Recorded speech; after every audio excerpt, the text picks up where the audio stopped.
for my next layer, I match it up with my tracing paper to my first shape. And then these red lines that I'm going to trace, not those, are going to be the next layer. They'll be tucked under the first set of leaves.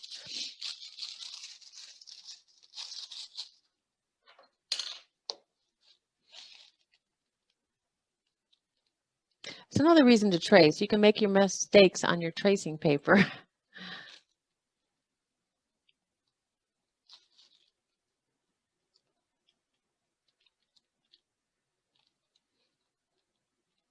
That'll work. So I'm just going to touch this one up. And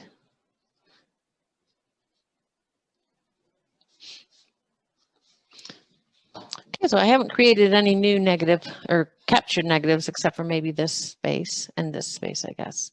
So, but I will start with those. And again, I'm on the color wheel. So I'm moving on to a blue-green. I started with a yellow-green, a green, and now I'm going to go to turquoise. My blue-green will be my turquoise.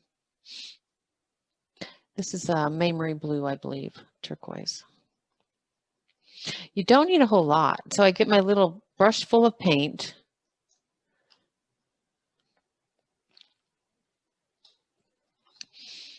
And I don't want to go too dark too fast. So I'm just kind of mixing it up until I think it's the consistency I want. If that makes any sense. And I do, even on these captured negatives, got a little too much water. I like to not quite go to the edge. This makes it more interesting.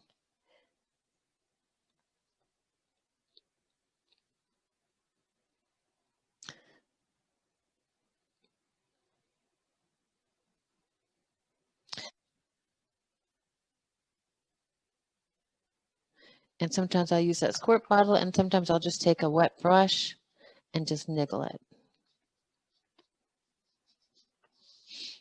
And then I might even just kind of tip it to let the paint move and make sure I'm not getting any puddles. And then when I go back into my puddle that's mixed, I make sure I don't have excess water on it, because if I do, then I'm going to be diluting that every time I go back to the puddle. And we don't want to dilute it. We want to keep pretty much the same value. So you should have mixed up enough, a puddle large enough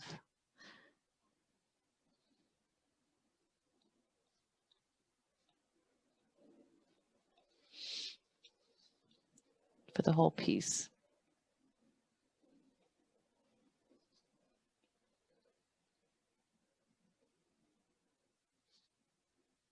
Remember, don't paint over anything that you've already painted. I've got to turn it so you can see. I'm just squirting. I just love how that softens it. And then sometimes I'll even maybe drop in some color while it's wet. Get that. All right, to watch. There.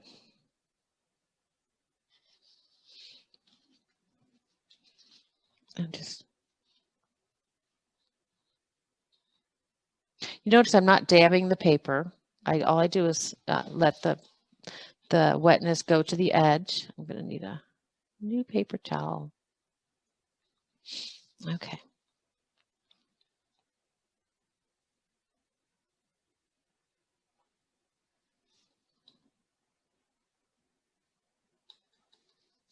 It's wet, so it just automatically softens when it touches. Okay.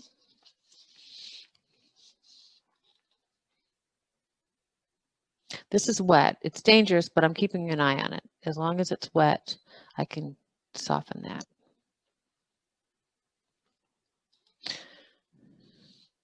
And I have those two puddles. One is a little more watery than the other, but that way I can vary the value around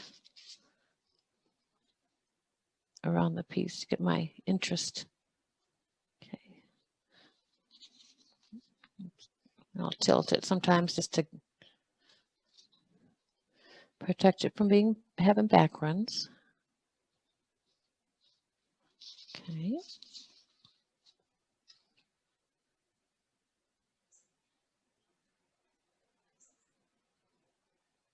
Another reason to play around like with analogous colors or complementary colors is you can see what happens when you layer one color over another and the beautiful very colors that you could never get any other way.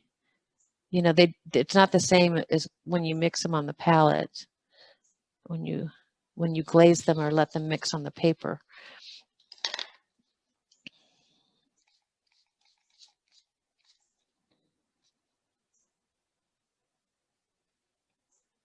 And the squirt bottle I have is a really fine mist. The reason I'm not liking this is it's shooting like bullets. I mean, like the water is like pellets coming out. And so that's why I prefer that other one.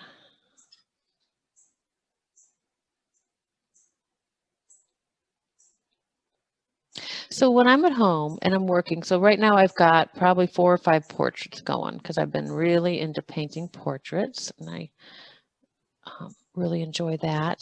But I almost always have at least one of these going because they're fun, they're relaxing, they're a nice warm up for my, you know, before I get into like some detailed painting or some, you know, something that needs a lot more thought. The decisions on this is in the drawing and the planning. Once you've got that, it's just, this is just super great practice on the glazing technique and on just how to handle your brush and how much water versus pigment.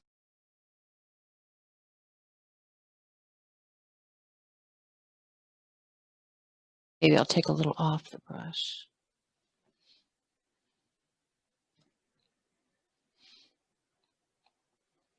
When I dab the base of the brush, I may be getting some pigment off, but mostly I'm just getting water. Okay, so I need this little spot there and these and that.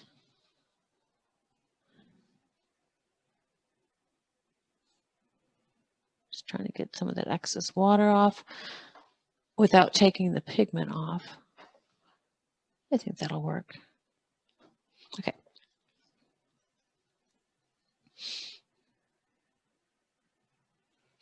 Yeah, it would have been too dark if I had gone any darker than this, I think. I know it will dry lighter, but and again, just remember when you're doing this, you do have to think a little. You have to think about what you've drawn and where the positive shapes are and where the negative shapes are. Okay.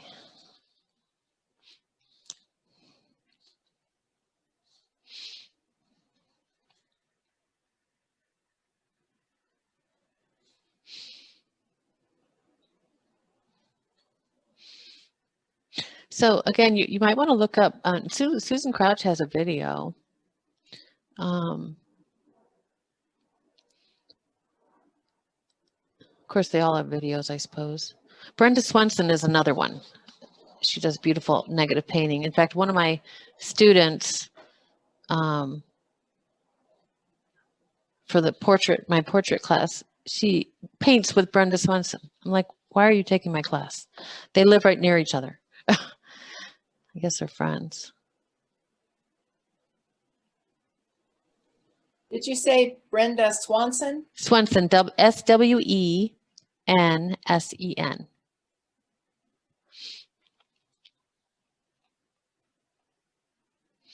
Oh, I wanted this to go lighter, so I'm gonna take water.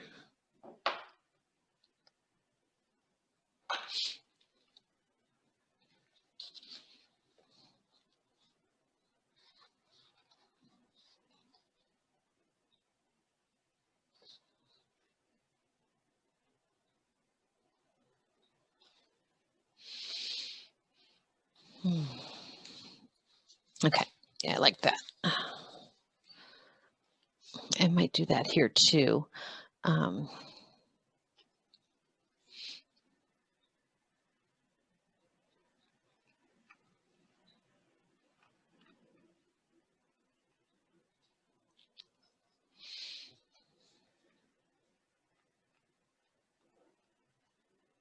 And I think I'm using a 14, so